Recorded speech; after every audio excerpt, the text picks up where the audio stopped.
Welcome, everyone. Get ready for a really amazing story from ancient India. Today, we're diving into an adventure with one of the greatest heroes of all time. Okay, let's get right into this epic tale about the hero Krishna. We're talking awesome powers, incredible weapons, and a heart just full of courage.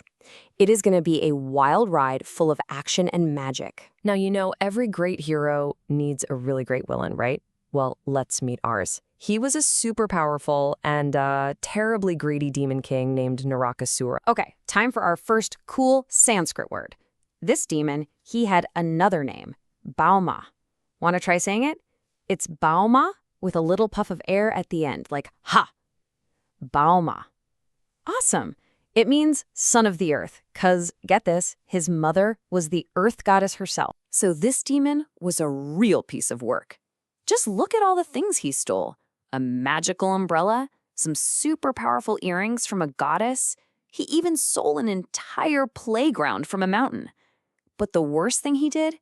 He captured thousands and thousands of princesses.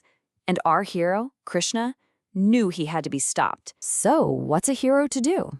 Well, he and his amazing wife, Satyabhama, that's Satyabhama, they hopped on the back of their friend Garuda, who, just happens to be a giant, magical, super fast bird. And together, they flew straight to the demon's capital city, a place called Pragjyotishapura. But, getting into the city wasn't going to be easy. Oh no, the demon Narakasura had protected his city with some of the craziest, most impossible defenses you have ever heard of. I mean, just look at this. First, you'd have to get past these giant walls made of actual mountains. And if you got through those, there were walls made of sharp weapons. Then came walls of rushing water, blazing fire, and howling wind. And the final layer? 1,000,000 magical, super strong cables. It seemed totally impossible to get inside. But hey, for Krishna, nothing is impossible. He smashed right through the mountain walls Gadaya. And that's our next Sanskrit word. It means with the club. Let's say it together. G-D-Ya. Perfect. He just smashed those mountains to bits. After smashing the mountains, he just kept on going. He used his mighty arrows to break down the weapon walls, then his amazing spinning disc to part the water and put out the fire, and then his sharp sword to slice through all those magical cables. He got through every single barrier. Incredible. So once he was inside the city, the real battles began, and right away, Krishna had to face Narakasura's most terrifying guard. This was not going to be a walk in the park. And who was that guard? Oh, just a 5-headed monster named Mura. He was actually sleeping in the moat that surrounded the fortress, and when he heard Krishna's battle cry, he woke up, and he was not a happy camper. See, Krishna wasn't just strong, he was also super, super smart.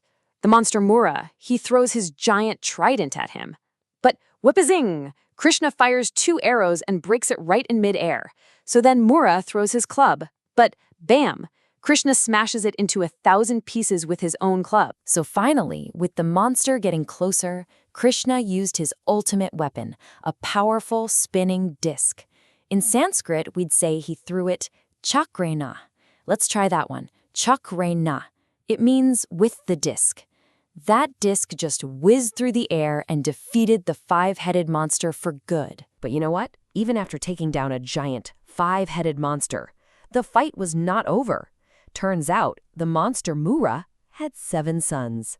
And when they saw what happened to their dad, they and their entire army charged right out to fight Krishna. Well, Krishna defeated all 7 of those sons and their entire army. So now, there was only one villain left. It was time for the final showdown with the big boss himself, the demon king Narakasura. And what an amazing sight it must have been.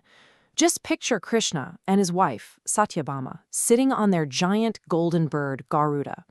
They were shining so brightly that they looked like a dark storm cloud with a flash of lightning inside, flying way up high above everything. So cool. The demon king Narakasura, he charged forward on his huge war elephant, getting ready to throw his most powerful weapon.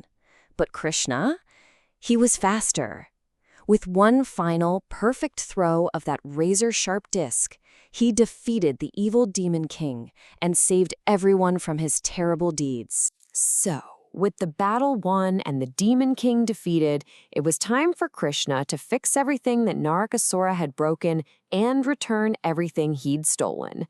You know, a hero's job is never really done. So first, Krishna went about making things right. He gave the magical umbrella back to the god Varuna, and he returned those powerful earrings to the goddess Aditi. Even the demon's own mother, the earth goddess, came and thanked Krishna for stopping her son. But his most important job was actually still to come. Because when Krishna went inside the demon's palace, guess what he found? He found all those princesses that Narakasura had captured. And there weren't just a few of them.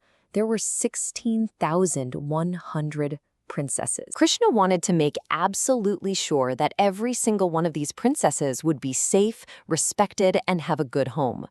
So he did something truly incredible. Using his magic, he created 16,100 versions of himself and married every single princess at the exact same moment, giving each one her own palace and his protection. And he didn't forget about his wife Satyabhama, who had been with him through this whole adventure. For her, he brought back a really special gift from the heavens, a magical tree called the Parijata. That's Pa-ri-J-A-T-H. Its flowers smelled sweeter than anything else on earth, and he planted it right there in her garden. You know, this story really makes you think, doesn't it? Krishna was unbelievably powerful, but he was also unbelievably kind. He used all his strength not just to fight monsters, but to protect people and make the world a better, safer place. So that leaves us with a big question. What do you think makes a real hero? Is it their super strength, or is it their super kindness? Or maybe it's having a little bit of both. Thanks for coming on this amazing adventure with us.